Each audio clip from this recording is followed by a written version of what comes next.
מלבד כל הזיכרונות, זה הטוב שלך. כמו הילה ששומרת עלינו, ממלאת את המקום שפעם היו רגליך. אני רוצה שתדע שהמילה סבא השתנתה בשבילי לחלוטין. כבר אין לה את אותה משמעות מקודם. היא עכשיו מלווה באקדח טעון ברגשות. אקדח שאני צריכה לפרק לפני שהוא יירה, וכל הרגשות הדחוסים בו יעופו לכל עבר. חסרונך הוא יותר מסתם תחושה. החור הזה שנמצא שם מאז שהלכת, זז קצת, ופינה מקום למשהו חדש. כמו חיזיון, משהו שהשארת בשבילנו. מעין ענן רך וורוד, כמעט אפשר להרגיש את חמימותו העוטפת ולטום את מתיקותו. בשבילי זו מעין מתנה, להיזכר בך ולקבל את התחושה הזאת. כאילו זו הייתה משאלתך האחרונה, שאהוביך יזכו לקבל את החיזוק הזה. חיזוק שנועד להקל על הכאב, האובדן, ולהזכיר שאתה נמצא במקום טוב. לתת תקווה, שאולי למרות שאנחנו לא יכולים לחלוק איתך את חיינו, אתה איתנו, חווה אותה ממקומך איפה שלא תהיה. שמח עם כל הצלחה, עצוב ומבין עם כל כישלון, או מכשול וגאה. תמיד גאה. הלוואי והיית יכול להחזיק את הנין החדש שלך. כמה דאגה ואושר הוא הביא לחיינו. אני יכולה רק לדמיין את האושר והחיוך שהוא היה מעלה על שפתיך. הלוואי והיית יכול לראות אותנו גדלים ומתפתחים, לראות אותנו הופכים לאט לאט לאנשים שלמים. בכל פעם שמחשבותיי נודדות אליך, אני מופתעת מחדש מהתחושות שנופלות עליי. תחושות שמעולם לא הכרתי לפני שעזבת, תחושות שלא הייתי מוכנה עליהן. גם כאשר המצב היה עגום, וניסינו להכין את עצמנו למציאות שהלכה והתקרבה. תחושה שתוקפת אותך פתאום, והלב שלך מתהדק, כאילו מישהו לוחץ עליו ומנסה להקטינו. אתה מרגיש את העיניים מתחילות להקצת, והבטן מתחילה להתהפך. תחושה שאני בטוחה לא תעבור גם עוד 20 שנה, ואני שמחה על כך. תמיד היית מלמד אותי דברים חדשים, על פרדסים, על קיבוץ, על חיות, כך שנראה שעולם שגם את התחושה החדשה הזו אני אלמד ממך. לפעמים זה נראה לא הוגן שעזבת כך, והשארת אותנו פה לבד, ללא הדרכתך וחוכמתך. השארת אותנו להתמודד לבד מול העולם, שנהיה הרבה פחות טוב, בשנייה לאחר שנשמת את נשמתך האחרונה. תמונת פרידתנו האחרונה תהיה לנצח נצורה במוחי. כיצד באנו אחד אחד על מיטתך, כדי להיפרד, בלי לדעת אם תהיה לנו הזדמנות נוספת. איך גופך היה מעט מסובב כלפינו, ידך מושטת, ועיניך חצי איתנו וחצי במקום אחר. מקום שאיש מלבדך לא ידע. אולי מקום מבטחים שעטף אותך, והגן עליך מכל הרעות שחווית בחייך. אולי מקום שתוכל לנוח בו לעד, כמו שמגיע לך.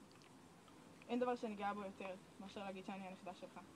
החיים שלך לעולם יהוו לי מפת דרך לחיים שלי.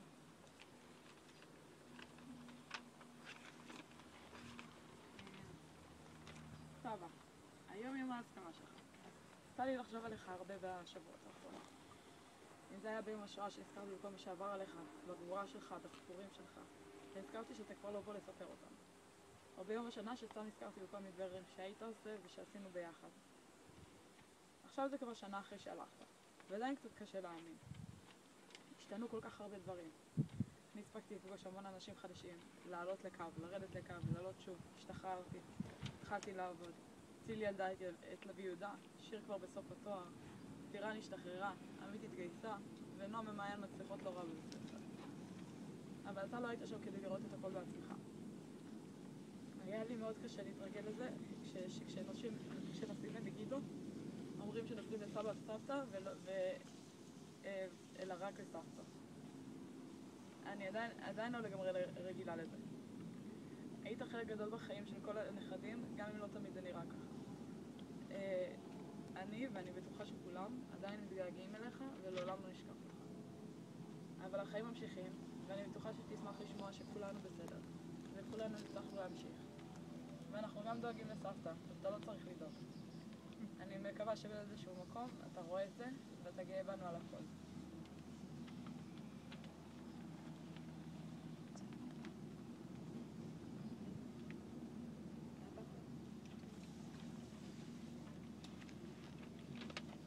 אבא, עברה שנה מיום לכתך, ועדיין אנחנו לא לגמרי מעכלים שאתה איננו. כשאני מתקשר לאמא, עדיין נראה לי מוזר שאתה לא עונה או מצטרף לשיחה מהטלפון השני. תמיד ברוגע, תמיד באופטימיות ובשמחת חיים בלתי נגמרת. גם כאשר ידענו שזה הסוף, עדיין היה חשוב לך לענות לשיחה ולדבר ולהתעניין ולספר את הקורות אותך. לא פחדת מהמוות, אפשר לומר שהסתכלת לו בעיניים והלכת אליו בראש מורם ובגב זקוף, כי ידעת שכל אחד בא זמנו, וזמנך כנראה הגיע. הגעת למסקנה כי במצבך המוות עדיף על הארכת חיים מיותרת וכואבת. אני תקווה שאם אי פעם יהיה במצבך, יהיה לי אומץ מספיק להתנהגות דומה. התמונה שלך תלויה אצלנו בסלון, ותמיד אני מרגיש שאתה חלק מהמשפחה ורואה מה נעשה. חסר לי שאני יכול לספר לך יותר ולשמוע ממך מה קורה שם למעלה. רציתי קצת לספר לך מה עבר עלינו בשנה האחרונה. ענבל בשעה טובה השתחררה מהצבא ומתחילה לפלס את חייה באזרחות. כרגע היא עובדת במקצוע שלה כפרמדיקית או חובשת בחברת כוח אדם יהודית. היא רוצה לאסוף כסף כדי לנסוע לטיול גדול בחו"ל לקראת סוף השנה ולהתחיל ללמוד באוניברסיטה בשנה שלאחריה. עמית התחיל את הצבא ומשרתת כמפעילת תקשוב בחיל הקשר בקצה העולם באילת. נועם עומדת לסיים כיתה ט' ולעלות לתיכון ומתלבטת באיזה מגמה לבחור. מעיין מסיימת כיתה ג' ותעלה בשמחה לכיתה ד' בשנה הקרובה. לייני עושה חיל ברשות שדות התעופה ומשחקת כדורשת במסגרת מאמנת בכל רגע פנוי. אני חזרתי לספסל הלימודים ואני לומדת תואר שני במנהל עסקים במגמת ביו-רפואי. בשנה האחרונה השתדלנו לעזור לאמא כמה שאפשר. זה בכלל לא פשוט לאבד אדם כה קרוב ואהוב, איתו הלכה במשך תקופה כל כך ארוכה.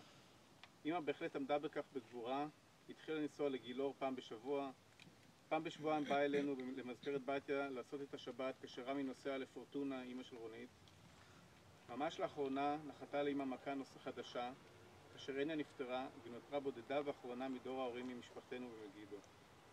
בתקופה זו, בייחוד בשנה הקרובה, הכי חשוב לנו זה לתמוך באמא, לעזור לה לצלוח את התקופה הקשה ולצאת ממנה מחוזקת. אנחנו נעשה הכל כדי לעזור לך אמא במאבקך זה.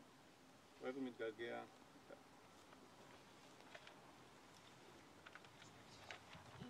סבא, אני מתגעגעת נורא, למרות מאז שאני זוכרת את עצמי, היית חולה. רציתי להכיר אותך, אבל זה לא קרה ואני עצובה.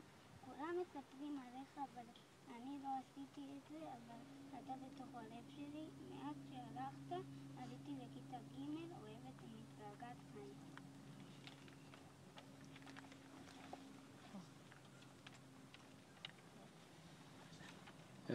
אפשר לדבר משהו? סליחה, אני מדבר באנגלית כי and I'm sorry I didn't really prepare anything to say today, but I wanted to say that that Saba obviously meant a lot to everyone here, and he meant a very lot to me. He was the only Saba I ever had, the only grandfather I ever had, and although I lived very far away from here, it was always with great pleasure that I ever saw him. He came to visit myself and my family in Be'artzot Abrit a few times, and every time we spent a month or so together. It was always a very, very beautiful time. He always treated us extremely well, with a lot of love and patience, and just ish gadol, who Meod Metzion. He always was just very, very patient with me. I remember he was, when I was just very little, he was teaching me how to use a camera and take pictures. And even he had an expensive camera. He just trusted me. I was like 6 years old or something to just go around and take pictures of anything. And always sitting patiently with me to learn some Hebrew. Even every time I come to the kibbutz, we sit in the grass in front of his house, and he would teach me Hebrew even after lunch. He'd start falling asleep and then wake up again and teach some more with me. So just always remember him very, very fondly, and as a man with amazing heart. And I remember Saba would always joke with me. I don't know if it makes sense in Hebrew or if he said this to you guys, but he would tell me, he said, a man who is bald here thinks, and who is bald here is smart. And if he is bald here and here, he thinks he is smart. And of course, he is bald across. So he's, but a lot of really, really good memories. And he always encouraged me to travel and to learn language. And he told me, Ish medaber safa achad hu como ish achad. Ish medaber shtei safot hu como shtei ish. Nashim. והוא מדבר, אני חושב, כמו 7 שפות, לא? והוא יכול לדבר עם 7, like 7 different countries. So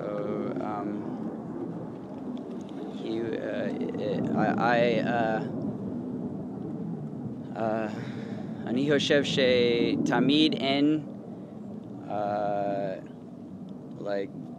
מספיק זמן להיות עם סבא. וזה עצוב מאוד שהוא לא פה. אני אוהב אותך, סבא, מאוד.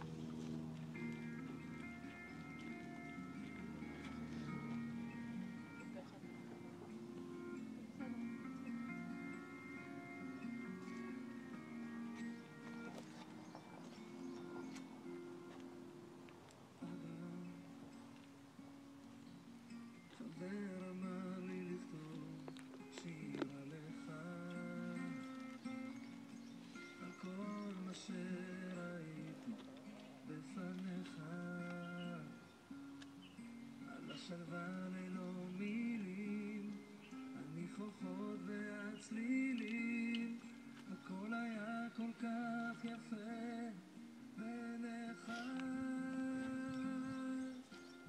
אבא, זוכר את השבילים בבית הספר, את כל המנגינות מתוך החדר, שהקשבת איך אני שר עם המבט המאושר והחיוך המתחבא בין שפתיך. אבא! על הדרכים שכה אהבת לטפח